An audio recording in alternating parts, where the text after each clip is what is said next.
కాడు. అదేవిధంగా ఖురాన్లో 112వ అధ్యాయం 3వ వాక్యంలో లం యలిద్ వలం యూలద్, అల్లాహకు ఎవరు సంతానము లేరు, అల్లా ఎవరి సంతానము కాదు అని ఖురాను చెబుతుంది.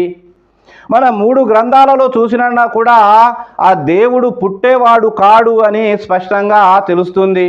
ఒకవేళ సంతోష్ ఘనపాటి వారు చెప్పిన విధంగా దేవుడు పుట్టినవారు కూడా దేవుడు అయి ఉండాలి అంటే ఏదన్నా ధర్మ గ్రంథాలలో నుంచి ఏదన్నా రెఫరెన్స్లు చూస్తే దాన్ని మనము పరిశీలించవచ్చు.